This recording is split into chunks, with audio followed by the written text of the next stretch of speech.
Hello दोस्तों, welcome back to my channel. तो कैसे हैं आप सभी लोग। आई होप कि आप सभी लोग अच्छे होंगे। दोस्तों, गरुड़ पुराण हिंदू धर्म के 18 महापुराणों में से एक धार्मिक ग्रंथ है। इसे वैष्णव संप्रदाय से संबंधित महापुराण भी कहा गया है। इस ग्रंथ के मृत्यु के बाद संगति प्रदान करने वाला माना जाता है। गरुड़ पुराण ग्रंथ में भगवान विष्णु और पक्षीराज गरुड़ के बीच हुई बातचीत में जीवन, मृत्यु, स्वर्ग, नरक और मृत्यु के बाद आत्मा के बारे में विस्तार पूर्वक बताया गया है। गरुड़ पुराण में बताया गया है कि मृत्यु काल यानी जब तक मृत्यु का समय निकट आता है तब जीवात्मा से प्राण और देह का वियोग होता है। इसमें यह बताया गया है कि हर एक मनुष्य के जन्म और मृत्यु का समय निश्चित होता है, जिसे पूरा करने के बाद वह मोक्ष को प्राप्त करता है।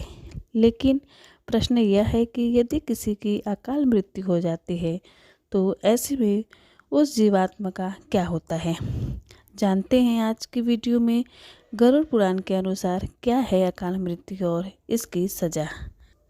दोस्तों, गरुड़ पुराणों में बताया गया है कि मनुष्य के जीवन का 7 चक्र निश्चित है और यदि कोई मनुष्य इस चक्र को पूरा नहीं करता है, अर्थात जो अकाल मृत्यु को प्राप्त हो जाता है, उसे मृत्यु के बाद भी कई प्रकार के कष्ट को भोगने पड़ते हैं।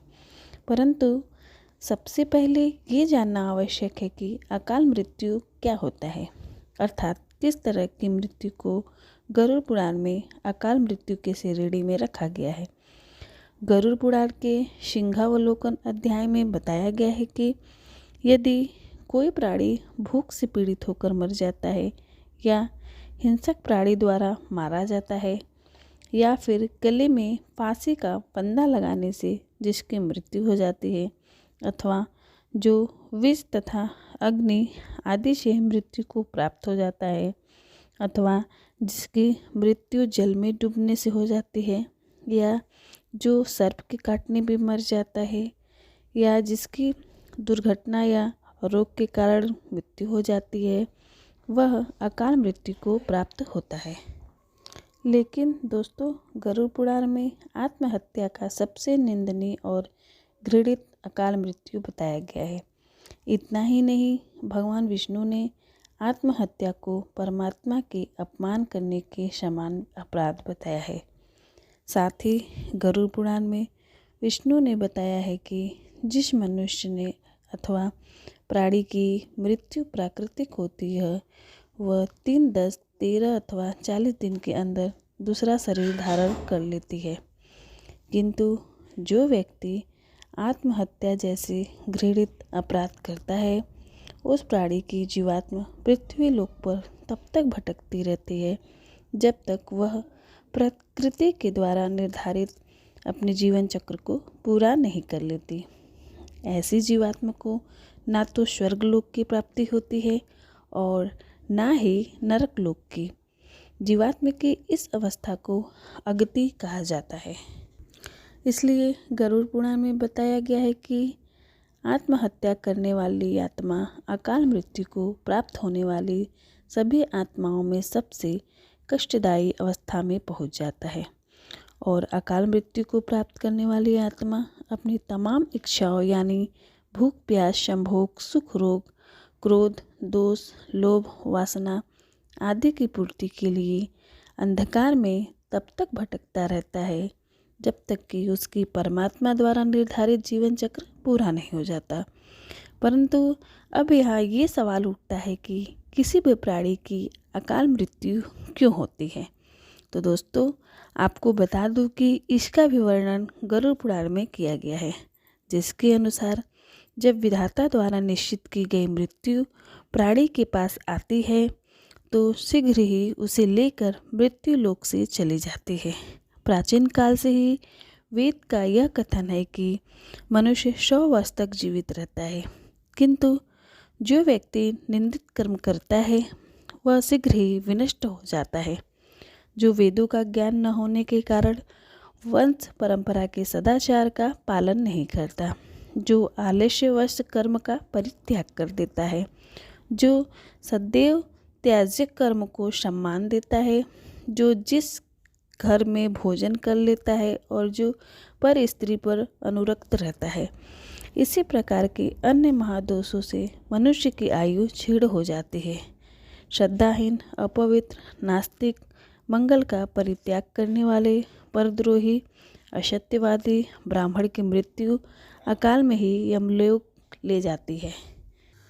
प्रजा की रक्षा न करने वाला, धर्मचारण से हीन, क्रूर, व्यसनी, मूर्ख, वेदानुसार से पृथक और प्रजा पीड़क क्षत्रिय यम का शासन प्राप्त होता है। ऐसे दोषी ब्राह्मण एवं क्षत्रिय मृत्यु को वशीभूत हो जाते हैं और यम यातना को प्राप्त करते हैं। जो अपने कर्मों का परित्याग तथा जितने मुख्य आचरण हैं उनका परित्याग करता है और दूसरों के कर्म में निरंतर रहता है, वह निश्चित ही अकाल मृत्यु को प्राप्त कर लेता है। और जो शूद्र द्विज सेवा के बिना अन्य धर्म करता है, वह भी निश्चित समय से पहले ही यमलोक जाता है। ये तो होगी अकाल मृत्यु और उससे मिलने वाली कष्टों की बात। चलिए जानते हैं कि अकाल मृत्यु के बाद कौन सी आत्मा किस योनि में भटकती रहती है। गरुड़ पुराण में बताया गया है कि जो पुरुष अकाल मृत्यु को प्राप्त करता है वह भूत, प्रेत, पिशाच, कुष्मांडा, ब्रह्म राक्षस, बैताल या क्षेत्रपाल योनि में भटकता रहता है। जब कोई स्त्री अकाल मृत्यु को प्राप्त होती है तो वह भी इसी तरह की योनि में भटकती रहती है, लेकिन उसे अलग अलग नामों से जाना जाता है। जैसे कि यदि कोई नवयुवती स्त्री या प्रसूता अकाल मृत्यु को प्राप्त होती है तो वह चुड़ैल बन जाती है। वही जब किसी कुंवारी कन्या की अकाल मृत्यु हो जाती है तो उसे देवी योनि में भटकना पड़ता है। इन सब के अलावा गरुड़ पुराण में अकाल मृत्यु के कारणों से मृत आत्मा के शांति हेतु कई तरह के उपाय बताए गए हैं। गरुड़ पुराण में बताया गया है कि अकाल मृत्यु को प्राप्त करने वाले आत्मा हेतु उनके परिवारजनों को नदी या तालाब में तर्पण करना चाहिए। साथ ही मृत आत्मा की इच्छा की पूर्ति के लिए पिंडदान अथवा सत्कर्म जैसे दान पुण्य, गीता का पाठ करवाना चाहिए। ये कार्य कम से कम 3 वर्षों तक चलते रहना चाहिए।